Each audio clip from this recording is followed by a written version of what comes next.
है नरेंद्र मोदी देश के प्रधानमंत्री हैं, हर कोई जानता है। लेकिन हम आपको एक और प्रधानमंत्री के बारे में बताने जा रहे हैं। ये प्रधानमंत्री हैं आरती राजवाड़े। मध्य प्रदेश के सूरजपुर जिले की रहने वाली आरती की कैबिनेट में स्वास्थ्य मंत्री, पेयजल मंत्री समेत 9 मंत्री हैं। आप सोच रहे होंगे ये कैसे हो सकता है, एक देश में एक वक्त में 2 प्रधानमंत्री कैसे संभव है? तो इस रिपोर्ट में देखिए।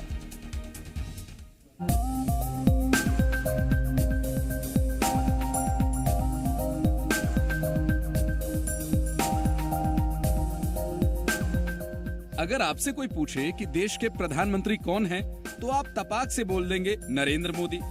आप सही हैं, लेकिन आइए हम आपको एक और पीएम से मिलवाते हैं। चौंकिए मत, ये हैं आरती राजवाड़े। मेरा नाम आरती राजवाड़े है और मैं प्रधानमंत्री के पद में हूँ। सुन लिया आपने, स्कूल की ड्रेस, मासूम सा चेहरा, लेकिन जिम्मेदारियां एक प्रधानमंत्री की। लेकिन हैरान होने की जरूरत नहीं है, आरती अपने स्कूल की प्रधानमंत्री है। दरअसल सूरजपुर के रुनियाडीह में एक सरकारी स्कूल है। स्कूल में व्यवस्थाओं के लिए एक कैबिनेट बनाई गई है, जिसका नाम बाल कैबिनेट है। इस कैबिनेट में प्रधानमंत्री, स्वास्थ्य मंत्री, पेयजल मंत्री, पुस्तकालय मंत्री समेत कुल 9 मंत्री हैं, जो स्कूल की पूरी व्यवस्था को संभालते हैं।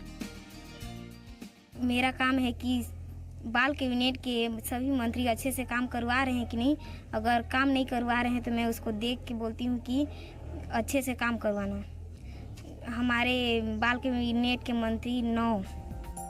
प्रधानमंत्री के तौर पर आरती ने कैबिनेट मंत्रियों को जिम्मेदारियां बांट रखी हैं। जैसे देश के प्रधानमंत्री नरेंद्र मोदी अपनी कैबिनेट की बैठक करते हैं, मंत्रियों के काम की समीक्षा करते हैं, वैसे ही आरती कैबिनेट की मीटिंग में मंत्रियों के काम की समीक्षा करती हैं। पीएम मोदी पर देश की जिम्मेदारियां हैं और इस कैबिनेट पर स्कूल की व्यवस्थाओं की। पुस्तकालय मंत्री का काम है कि रोज शाम को जब स्कूल से जाते रहते हैं तो इस समय पुस्तक देना और फिर सुबह आके उसको जमा करना। और अनुशासन मंत्री का काम है कि अनुशासन बना के रखना। स्वच्छता मंत्री का काम है कि शौचालय में पानी डलवाना और फिनाइल डलवाना। अगर मेरा बात भी नहीं मानते हैं तो मैं सर को बोलती हूँ। हर काम को एक पंजीयन पुस्तक में लिखा जाता है, चाहे बात साफ सफाई की हो या फिर स्कूल से पढ़ने के लिए छात्रों को किताब देने की। हर एक चीज का रिकॉर्ड रखा जाता है। जैसे कि पुस्तक बांटते हैं तो फिर हम लोग एक ठो कॉपी है, मतलब क्या बोलते हैं पुस्तकालय पंजी, तो उसमें हम लोग नाम लिख लेते हैं कि ये बुक ले रहा है और फिर उसके सुबह ला रहा है या नहीं। तो ऐसे हम लोग को पता चल जाता है कि कोई बुक मिस नहीं हुआ है। स्कूल के प्रिंसिपल कहते हैं कि बाल कैबिनेट का उद्देश्य बच्चों में लीडरशिप क्वालिटी को विकसित करने का है। साल 2015 से स्कूल में बाल कैबिनेट का गठन किया जा रहा है। 6 साल हो गए हैं। स्कूल की पूरी व्यवस्थाओं की जिम्मेदारी बाल कैबिनेट ही देखती है।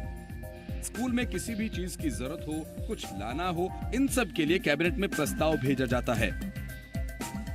बाल कैबिनेट हमारे यहाँ 2015 से लागू है और इस बाल कैबिनेट के माध्यम से हम बच्चों में नेतृत्व क्षमता की भावना विकसित करना चाहते हैं। अभी हमारे विद्यालय का सभी जिम्मेदारियां जो है बाल कैबिनेट ही उठाती है, चाहे विद्यालय बंद कराने का हो, चाहे बागवानी में पानी पटाने का हो, चाहे केला बाड़ी में से केला तोड़ने का हो, चाहे पपीता बांटने का, खाने का हो, या कहा जाए कि विद्यालय की छोटी मोटी जो भी जरूरत है वो सब बाल कैबिनेट के माध्यम से उनके प्रस्ताव के आधार पर तैयार होता है।